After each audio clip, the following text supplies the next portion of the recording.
Have you? We are in the 18th chapter, the last chapter of the Gita. It's arguably an important one, and some might say the most important one.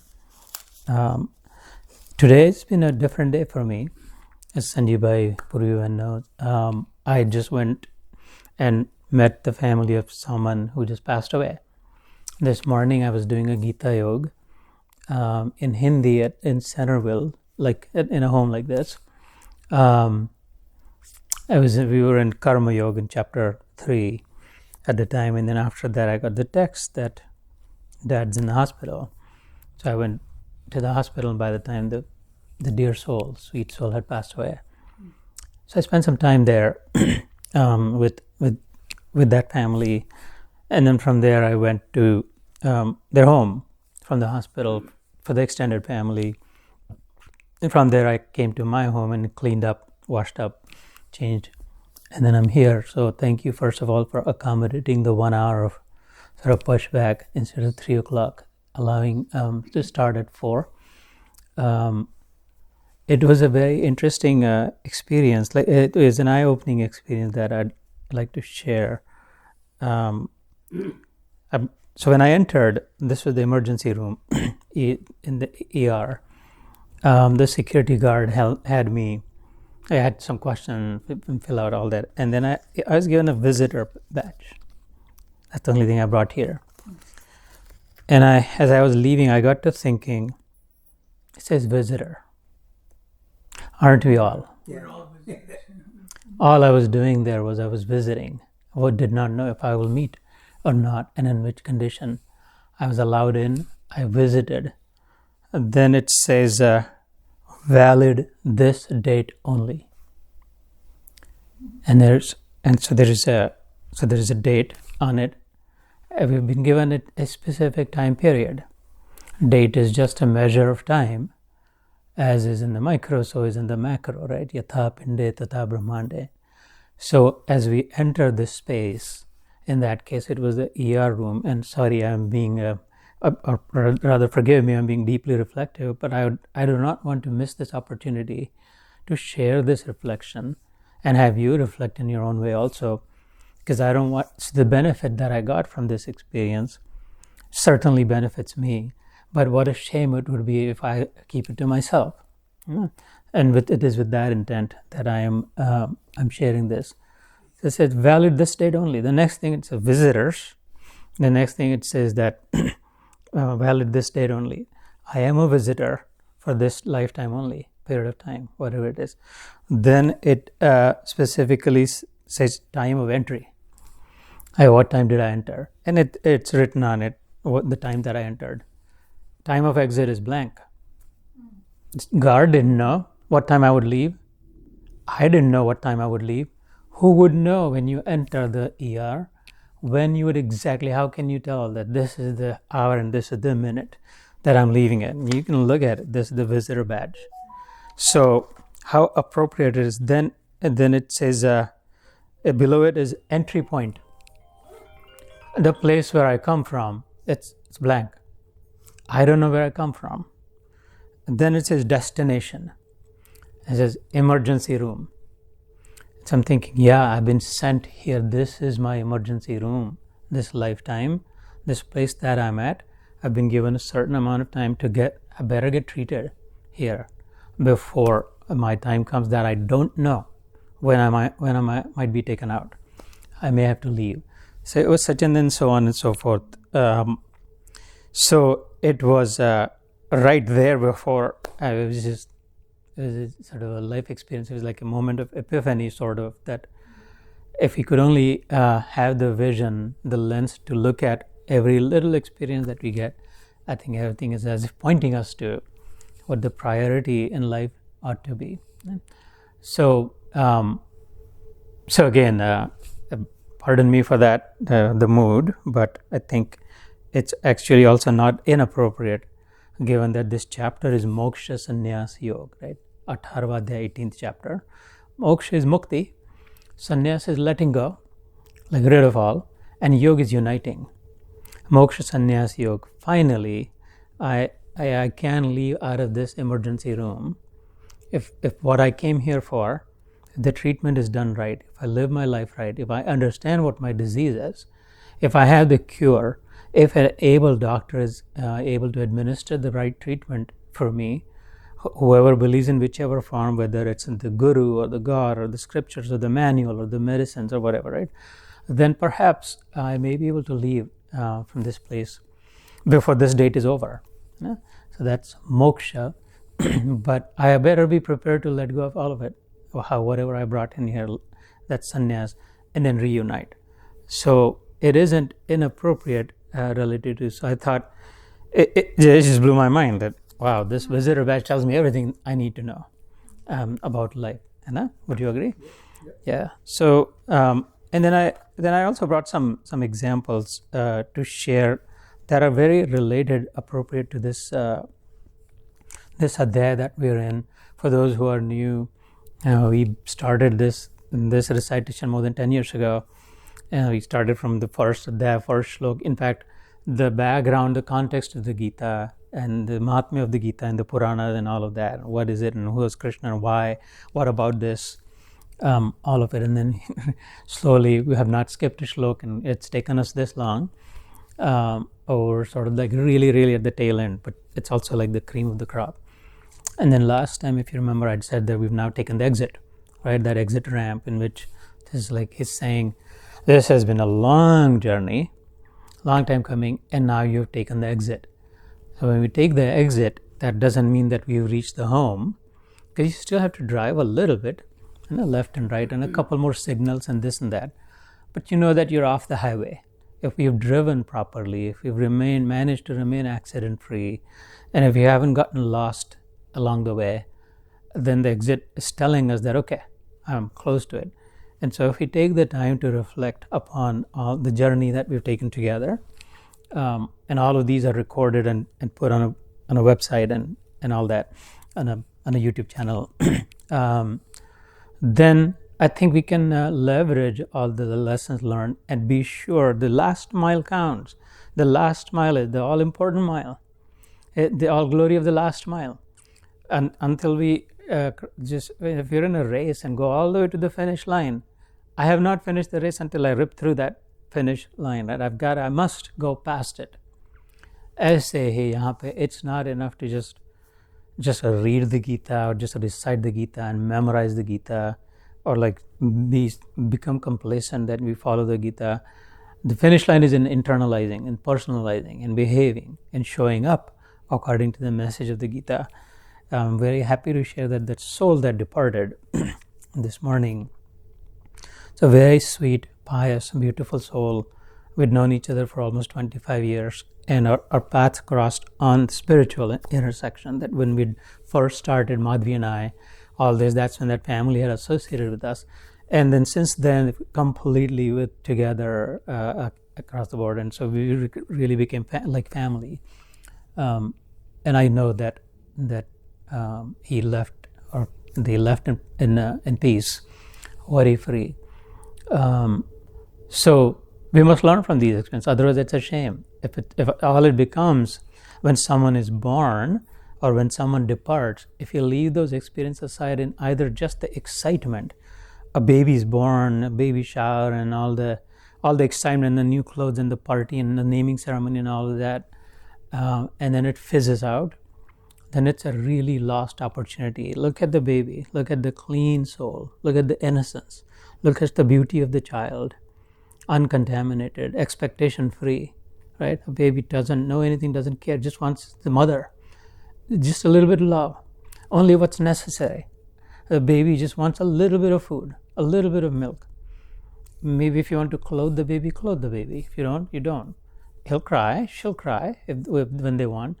And the baby knows well that if when it cries, the world will come at its feet. They'll clean the baby up, they'll wash the baby, clothe the baby, sing a lullaby, hug, do whatever, but the baby is not worried or concerned about it, just content. That purity, that innocence. The thing is, so was I. And so were you. When we were born, we didn't want much. Our needs were very minimal. We just wanted just enough. We just wanted just enough to be happy. And when we didn't have enough, we cried. And the mother came. Mother always does. That's the glory of the mothers. That's why they're the highest. Mother always comes to the baby. And the mother of mothers and the father of fathers, the Lord of lords, the King of kings, always comes. Never lets down. We have to cry. We have to ask. And be content. And be content with being given the basics, what's needed, what's necessary. And you'll never see the baby wanting to hoard. You'll never see a baby being jealous. You'll never see a baby worried about what about tomorrow's milk? What about this 11th day we have a party? What about my fancy clothes? You'll never see a baby caring about, gee, I wonder which brand my dad drives the car. Not a worry. Just trust. Just faith in the system. Faith in the person who brought it here. And so it is the dhyan we were doing right now, the backdrop of Shri Krishna Sharanam Mama. As I was saying during dhyan, spontaneously, Sharan is not surrendering or rubbing your nose in the dust or falling on your knees or like crying with your hands up saying, okay, I give up, I quit. It's quite the contrary. It's in full recognition that I now understand. I align with you. Just like Arjun said at the end, like later on in this chapter, and a few verses down the line, he'll say, "Got it, boss. I'm with you. I'll do what you say." Arjun says at the end of the Gita that understood. I shall do as you say, his words. And then the end of the war is in his favor. So when we have an open mind and trust, when the baby fully trusts, does the baby have doubt about the mother? I don't know if she's my well-wisher or not. I don't know if she's dumb or stupid or smart. I hope she knows what she's doing. Never, not even a thought in the innocence of that baby. And who takes better care of a baby than the mother? Impossible, right? And so when we have that kind of faith, that kind of trust, that wherever I've been put, whatever circumstances around me, whatever is happening me, it's possible. At least be open-minded. It's possible, it is likely that is perhaps the best possible for me. That out of that alone, maybe my growth may come. So when we have that kind of devout faith and trust in the system, as I was saying during meditation, when the micro realizes that, wait a minute, I am a part of the macro.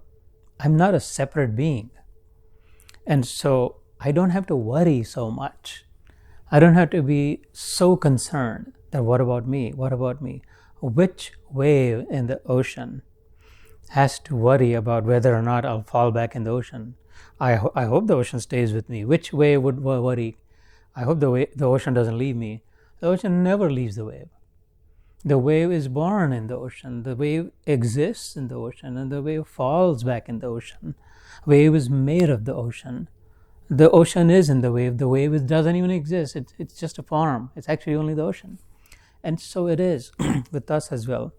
So rather than becoming sad in instances like these, I think these are the deeply reflective moments. One time, this comes in a scripture called the Ram Gita. Just like we're reading the Bhagwad Gita, we may digress a little bit today, but I might take the liberty knowing that you'll allow me to. Ram and Lakshman are having a deep spiritual conversation in the Vanvas, in the jungle. They were exiled to the forest. And Lakshman has lots of questions. Ram answers those. So we won't go into that, but one topic that comes up is of vairagya, which is like renouncing. When we, in a moment like this, just like you see me very serious and somber, because I just came back, spending some time with the family and the dead person, I feel like renounced, like what is all this? And I start thinking about what just happened. So Ram is explaining to Lakshman that, it's such a shame that vairagya comes in different circumstances, different kinds. And one of those is smashan vairagya. That's the word. Smashan is the crematory. that people who go to that, when they see all that, the body is going to be burned, everybody becomes very serious, and like sincerely serious, honestly serious, not drama serious. But the shame is that it lasts for maybe 14 days, he says. For some it lasts for a few hours, depending on how near and dear the soul was. And they go home, they drink the tea, eat the meal, and turn on the news, evening news. For some it lasts for 2-3 days, some maybe 14 days, at the most maybe 40 days. It's very seldom, maybe maximum a year, someone was there. It says, like, go watch the same family, the same near ones after a year. It fades, and that's the shame, that if they could catch that moment, that had arisen in them, that had risen in them, right? That vairagya, that the thought of renunciation, which again doesn't mean or not suggested here is like giving up everything, but the inward journey, going inside, questioning, asking questions, like what just happened. Just like on this visitor badge, it says entry point, it's blank. How is it blank? And where did this person come from? Where did this person go? Well, forget the person. Where did I come from? Forget where I came from. Who am I, in fact? If all it is the body or mind, is that all there is to me? And everybody says God. Who is God? How am I related to God? So there is a very beautiful story that I came across. I'll share that, and I'll pause for a few moments to see if anyone has any reflections, and then we'll get into the Gita part itself. So there's this a woman who's pregnant, and she has twins inside her belly. So she's going to give birth to the twins, boys. And so the two babies in the womb are communicating. They're able to communicate. And so one is saying to the other, hey, you ready? Our day is going to come. And she's like, what are you talking about? She said, well, like the delivery date. We might be delivered. We will be delivered, quote unquote. Get it? We will be delivered. As the Christians believe that at the end of death, we're delivered. The soul is redeemed. So, and this is a Christian story, or at least the person who shares this was Christian. And he said, what do you mean by delivery date? Well, we'll come out and be free, like in the bigger world. He said, no, you're foolish. There's no such thing. There's no delivery. This is all there is. This is where we are. This is who we are. And he said, how can this be? No. So what if what we've heard, delivery, what we've known, is actually real, that we are delivered? And what if we are able to actually walk, see these limbs, and eat with our own mouth? He says, no, brother, like you're foolish. None of that is real. How can that be? We are connected to Mother with the umbilical cord, and it has a limited distance. This is where we're stuck here. This is all there is. He says, no, but what if there is more to the Mother? What if the Mother is real and we're able to see it? He said, no, there is no Mother. Whatever this science also says and all that, like the umbilical cord, all the nutrition that we need comes through that. So this is it. So give up that notion that there is something outside of the womb. There is something bigger, something more, something different, that we are different than just the embryos, and that we're going to be delivered, and there is more freedom, and the world outside is even more beautiful and glorious and all of that. There's no such thing. And the first one said, but what if there is? What if Mother is all around us and we're just not recognizing it?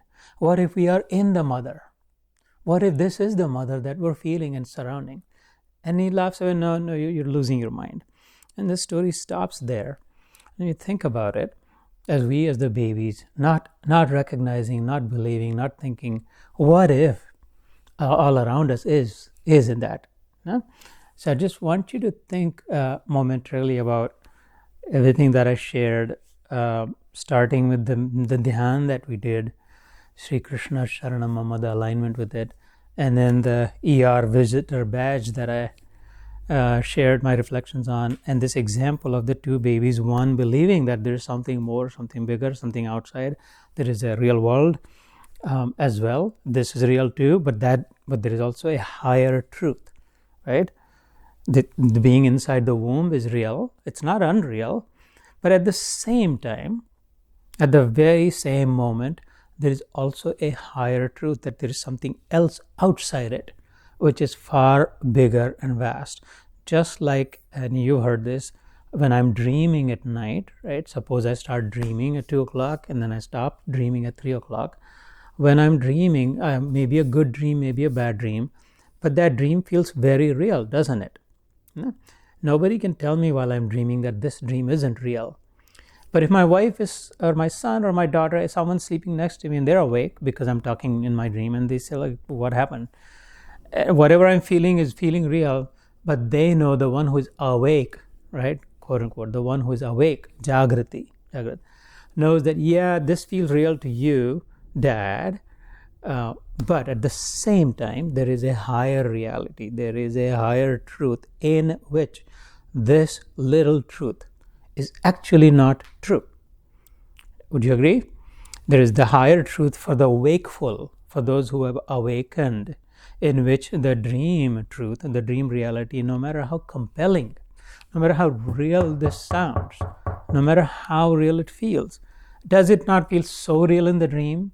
We hear sounds, we smell smells, everything feels real. We feel the pain, we're overjoyed. Everything is so real in the dream. No one can like, yes, and at the same time, it's actually not real at all. There's no reality to it in the higher truth. So both truths coexist. This little truth is a subset of the super truth. And so we don't want to spend the rest of our time, like just the babies in the womb, only stuck in that little truth, in denial with a closed mind of the possibility that perhaps, yes, this is true, but at the same time, there might be a higher truth. It's possible. Because then when I'm awake, when somebody mercifully wakes me up, and when I become an awakened soul, when this sleeping soul is awakened, I may be able to see and experience that, oh yeah, oh my God, there was nothing bad that was happening like I saw in my dream. I'm very comfortable in my room. All is well, perhaps, right? Does that make sense? So let me pause for a moment, and then if you feel like sharing reflections, do no pressure. You don't have to, and then we'll re-engage with the. So we've done 45 verses in this chapter, and we'll pick up where we left off in 46. Good.